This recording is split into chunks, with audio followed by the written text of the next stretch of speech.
Muito bem, meus amigos. Esse assunto que nós estamos tratando é um assunto longo, complexo, questão de nulidade. Eu queria só deixar duas referências aqui para quem quiser fazer um estudo. Primeiro, o Código de Direito Canônico tem uma série de cânones que tratam do assunto, mas não é tão fácil.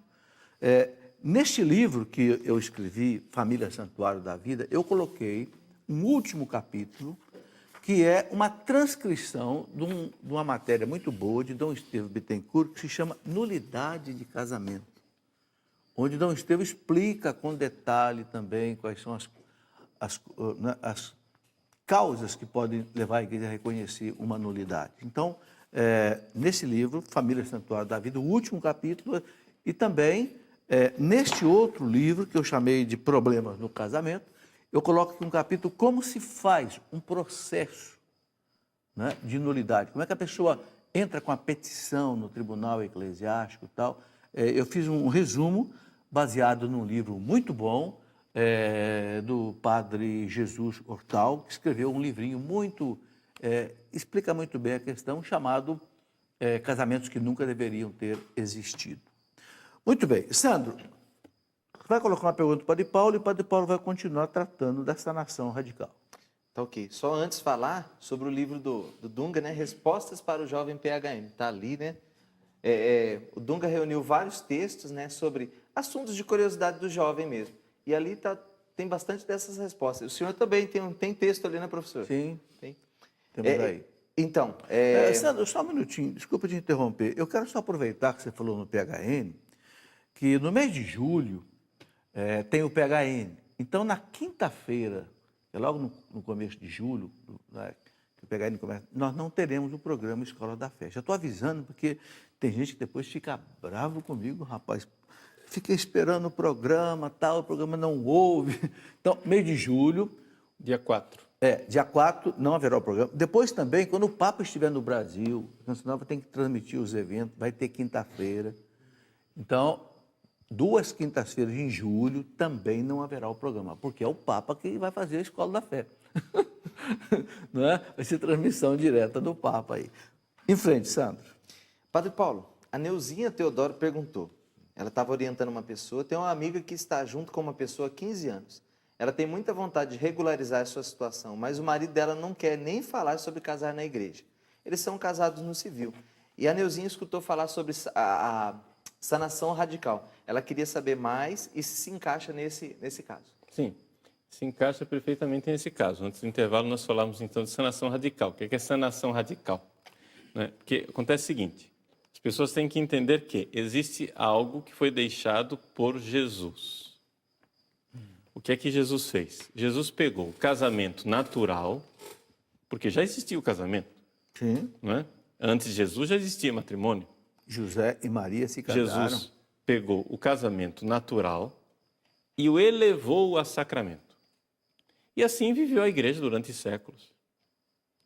De tal forma que as pessoas, para se casar, não precisavam nem sequer ir à igreja. Interessante as pessoas saberem disso. Bastava fazer uma troca de consentimento pública, que todo mundo soubesse, olha, é casamento, vamos casar, estamos nos casando, faz um churrasco, entendeu? Pronto, casou. Isso já era sacramento. Durante séculos foi assim. Só que era uma sociedade onde as pessoas respeitavam o casamento, não é? E depois começou a tradição de que a mulher, porque ela ia ter que passar pelos perigos do parto, etc. e tal, a mulher então ia à igreja para receber uma bênção. Muita gente, às vezes, no ritual do matrimônio, fica se perguntando por que a bênção matrimonial é dirigida mais à mulher do que ao homem. A razão é histórica. É porque a mulher, né, é quem primeiro buscou a igreja para procurar uma bênção. E aí que se começou toda a ritualística de matrimônio. Mas também isso não era obrigatório, era uma devoção, as pessoas iam lá para receber uma bênção. Às vezes se casavam, né, nesse mês, passava 3 meses casado, ia lá, vamos, seu padre, o senhor quer abençoar nosso matrimônio? Né? E abençoava. Só que aconteceu que o Concílio de Trento tinha terminado a Idade Média, aumentou a mobilidade das pessoas, ressurgiu um certo pensamento pagão na sociedade com o Renascimento. O Concílio de Trento começou a vir a bagunça. A bagunça era a seguinte: O sujeito casava numa cidade com uma, noutra cidade com outra, e de repente o sujeito tinha 3, 4 famílias. Bom, vamos pôr ordem nessa bagunça. Então, o decreto do Concílio Tridentino, Concílio de Trento, chamado Tametsi, foi quem, então, decidiu que, se o casal católico não se apresentar na frente de um padre que tenha jurisdição, o casamento não vai valer. A igreja usou isso usando o poder das chaves. Vocês sabem que a igreja é assim, ela tem o poder da chave. O que ligar na terra, liga no céu. O que desliga na terra, desliga no céu. Então a igreja, usando o poder da chave, chegou e disse: vamos parar com a bagunça. Se vocês não vierem na frente do padre, para o padre anotar direitinho o matrimônio, não é? E fizer o assentamento do matrimônio e abençoar o casal, não vai ter casamento. Não vale. Então, isso foi a partir Não do vale século... diante da igreja, não vale diante de Deus. E não vale de jeito nenhum, não há casamento. É zero casamento. Católico que não se casa com o consentimento da igreja é casamento nenhum. Zero. Ou seja, não há casamento ali. Eles são todos solteiros. Mas eles têm um reconhecimento civil de um consentimento matrimonial. Eles querem se casar, eles fizeram um consentimento matrimonial, foram no cartório, lavraram ali um contrato civil. Então a igreja pega aquele consentimento e, com o poder das chaves, a igreja pode pegar aquele matrimônio civil, que é matrimônio nenhum, só para pegar aquele consentimento e guindá-lo, ou seja, elevá-lo ao nível de matrimônio através de um processo chamado sanação radical. Ou seja, a igreja vai lá na raiz e sana a raiz. Radical por isso, é raiz. Vai na raiz, pega lá o consentimento e sana aquele consentimento. É, no caso, o que resolve o problema dessa senhora que está nos consultando. Ou seja, ela deseja se casar na igreja. O companheiro dela também deseja se casar, aliás, ele até acha que está casado no civil. O que ele não quer é a cerimônia católica. O que ele não quer é que um padre dê uma bênção e aconteça uma cerimônia católica. Ele não está rejeitando o casamento, ele está rejeitando a cerimônia católica. Então, não convém que essa pobre filha da igreja, fiel, fique agora numa situação de pecado por causa de um sujeitinho, que é o qual ela é companheira e até pode ter filhos, convive de vários anos, e ela tem obrigações naturais com ele, e o ama, e quer se casar com ele, e ele quer se casar com ela, e até acha que está casado com ela. A igreja pega esse consentimento e eleva a sacramento. É um poder que os bispos têm. Então, basta procurar o pároco, não é? O pároco irá apresentar o pedido à cúria, não é? E então esse casamento pode ser sanado. Que outros casos seriam de sanação radical? Existe caso, por exemplo, muito comum, quando é uma parte católica e uma parte evangélica, né? Por exemplo, em que o evangélico se recusa a pôr os pés na igreja católica. E os dois se casam no civil, e a parte católica fica presa, né? Existem outros casos de sanação radical, como o caso que eu citava antes do intervalo, em que o casamento foi feito na igreja católica, aparentemente tudo certinho, mas o noivo, por exemplo, sabe que ele está fazendo um casamento nulo, ou descobre depois que ele estava fazendo um casamento nulo, porque ele estava negando alguma coisa do casamento, não é? Existem outros casos de sanação radical, por exemplo, quando havia um impedimento, sei lá, os dois eram primos e não sabiam. A gente chama primos irmãos na linguagem popular, né? Na linguagem popular é primo de primeiro grau. Na verdade, na linguagem canônica, eles têm consanguineidade de 4º grau. Mas tudo bem. Vocês entenderam, primo irmão. Um primo irmão precisa de licença da igreja para casar, senão o casamento é nulo, né?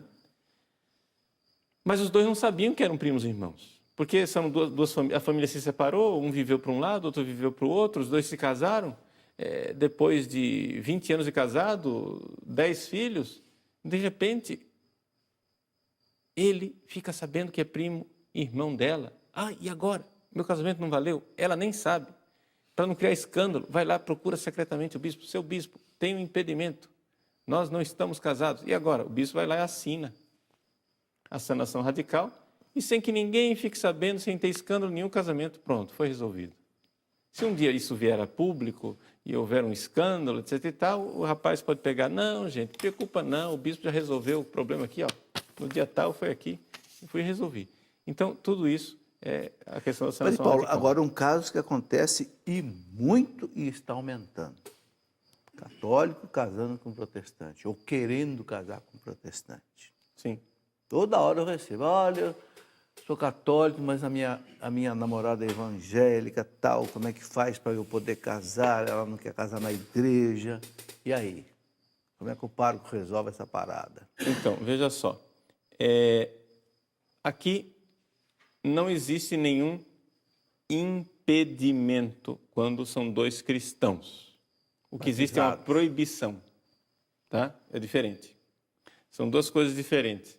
Quando se trata de um católico batizado e um pagão, uma pessoa que nunca foi batizada, aí tem um impedimento. Esse impedimento tem que ser dispensado pelo bispo para que o casamento tenha valha. Mesmo no caso da pessoa, um não batizado, o bispo pode dar Pode dar, o consentimento especial. sim. Já no caso de um católico e um evangélico, existe uma proibição.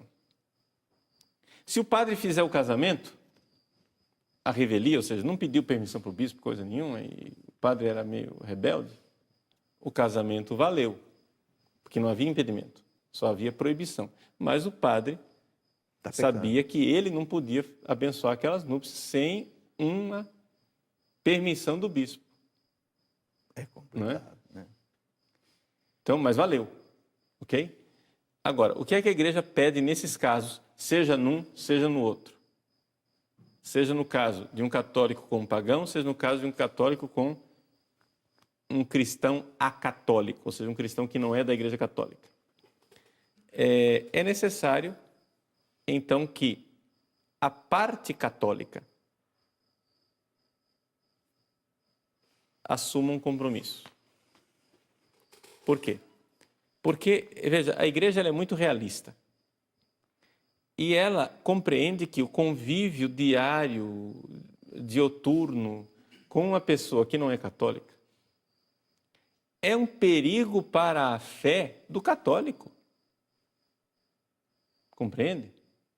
Que um dia pode apostatar e passar para outra, né, comunidade eclesial.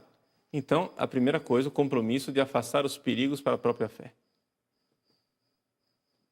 Então, o católico vai lá e assume que vai fazer o possível para afastar todos os perigos para a sua própria fé. Segunda coisa, que irá fazer o possível para educar os filhos na fé católica.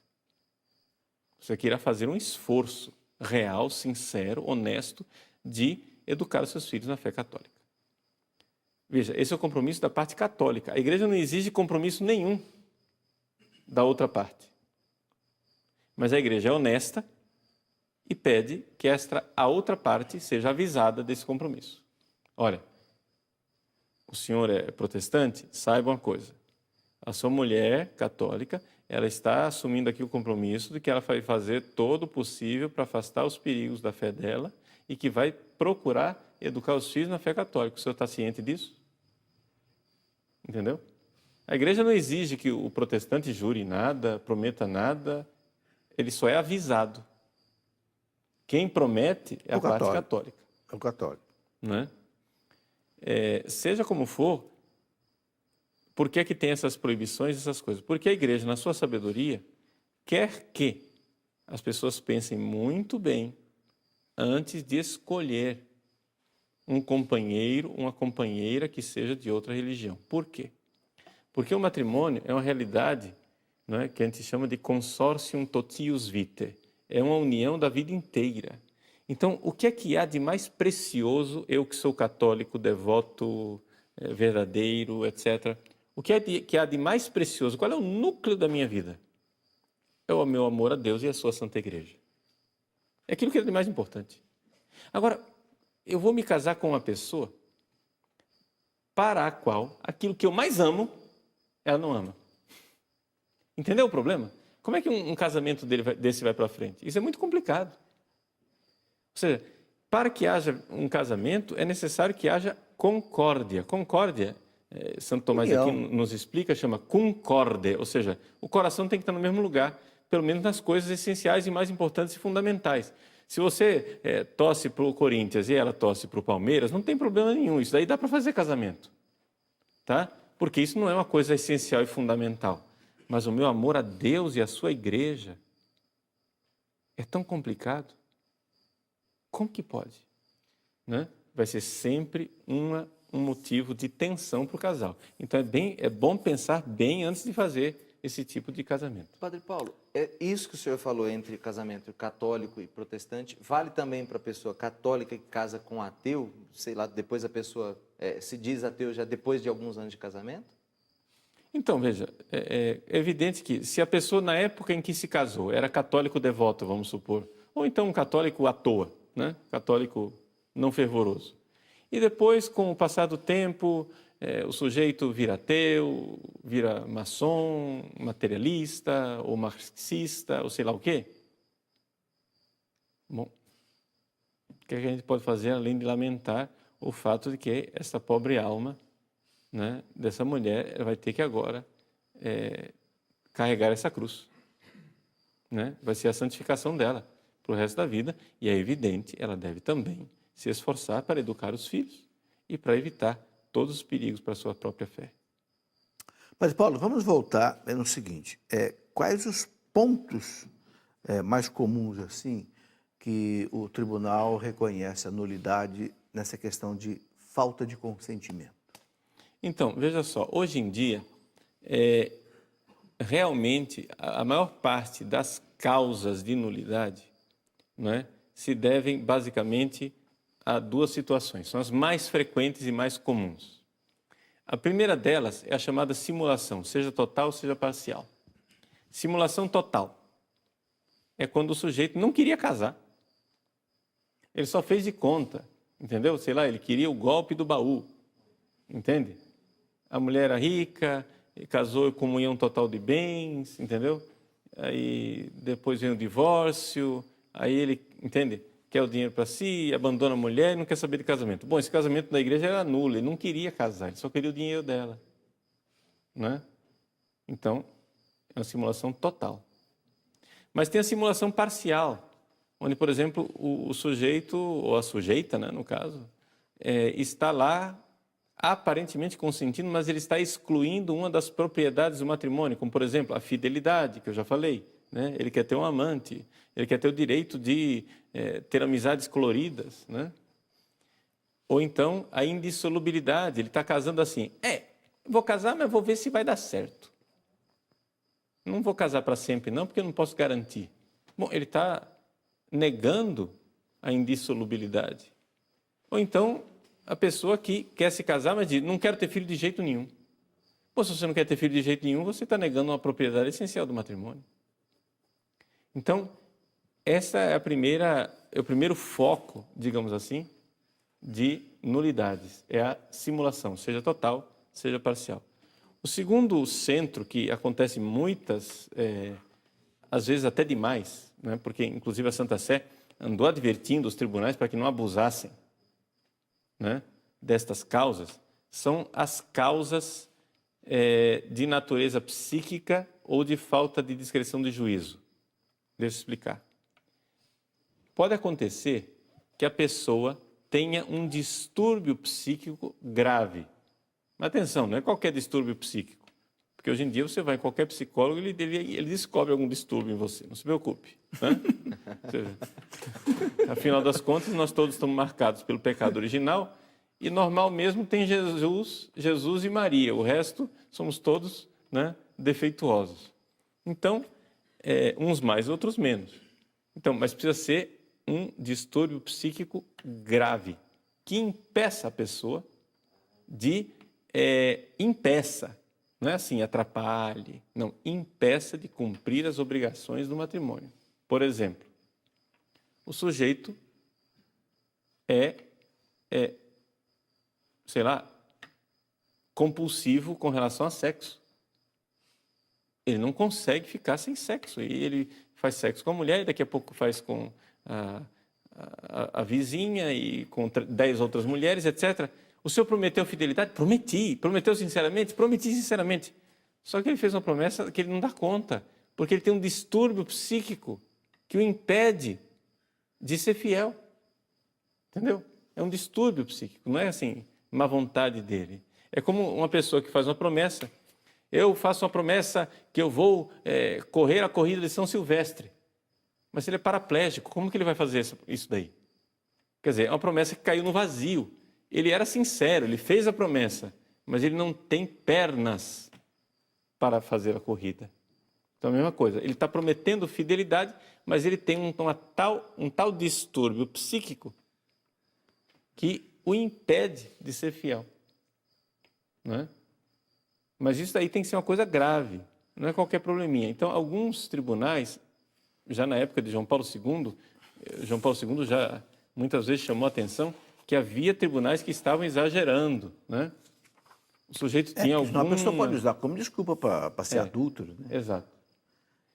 Ou então, o caso de grave falta de capacidade de julgar, digamos assim. Grave falta de capacidade de julgar não é uma leve imaturidade. É uma pessoa com uma grave imaturidade psíquica. Entendeu? Ele não sabe avaliar as consequências dos atos dele. Alguns tribunais também têm abusado com relação a isso. Basta identificar uma leve imaturidade no casal. Ah, era nula, eles eram imaturos. Não, pera lá. Tem que ser grave, né? A coisa tem que ser... Padre Paulo, aqui, né, nas falas de consentimento ainda aparece ignorância, erro, condição não cumprida. Dá uma explicada nisso. Veja, ignorância, erro, esses casos são menos comuns. Menos não comum. É? Menos comuns. Erro de pessoa. Né? Por exemplo, eu estou me casando com uma menina, mas no dia do casamento aparece a irmã gêmea dela. Então, houve um erro. Né? Ou então, erro de qualidade redundante em erro de pessoa. Eu sempre sonhei em casar, a menina sempre sonhou em casar com um médico. Aparece um médico na cidade do interior, começa a clinicar, etc., atendendo no consultório, todo mundo diz que ele é médico. Ela vai e se apaixona por ele, e os dois se casam.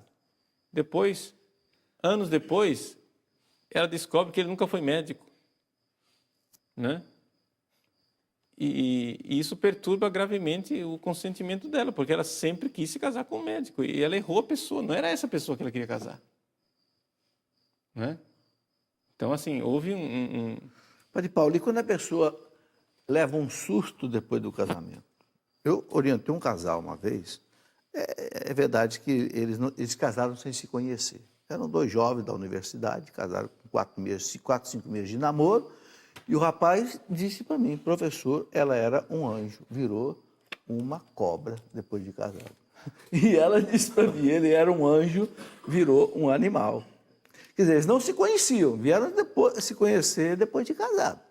Sim. Eu acho que houve muita tapeação, muito esconde-esconde no namoro, e quando foram morar junto, que né, a realidade de cada um apareceu para o outro, o choque foi imenso. Um caso desse é caso de nulidade? É possível se analisar a possibilidade, mas não é tão líquido e certo assim. Pode haver indício, mas não certeza. É melhor, assim, quando você suspeita de uma coisa, entre com a causa de nulidade e é o tribunal que vai julgar. Nós estamos aqui colocando, eu estou colocando para vocês os casos claros, entendeu? Porque é mais fácil de vocês entenderem. No tribunal, os casos nem sempre são tão claros assim. Entende? Ou seja, é muito claro, é claro para todo mundo que eu sou careca e o professor Felipe Aquino é cabeludo. Entendeu? Agora, se alguém senta aqui com uma pinça e vai tirando cabelo por cabelo do professor Felipe Aquino, Qual é o cabelo que, se eu tirar, você começou a ser careca, e se eu puser de volta, você ainda é cabeludo? Entendeu? Os casos extremos, Subjetivo, né? os casos extremos são muito claros. Os casos limítrofes, entendeu? É que são difíceis de se julgar. Mas por isso que tem tribunal, né? No tribunal, então, isso daí vai ser analisado por 3 juízes. Não é um juiz só. Para não dar empate, né? Para dar uma sentença de nulidade, o tribunal vai então para 3 juízes. Se houver recurso, vai para a segunda instância e vai ser julgado por outros 3 juízes. Não é? Então, assim, a coisa é bastante séria dentro da igreja. É feito por 3 juízes. Então, agora, tudo isso... Por quê? Porque os juízes do tribunal julgam diante de Deus. Né? Vocês vejam, por exemplo, São Thomas More, né? Um santo inglês do século XVI, ele literalmente perdeu a cabeça, porque foi decapitado, para não ter que reconhecer um matrimônio válido do rei Henrique VIII. Então é uma coisa muito séria. Né? Ou seja, nós sabemos muito bem que um juiz reconhecer um matrimônio que era válido e fazer de conta que ele é nulo, ele vai ter que depois se ver lá com Deus, né?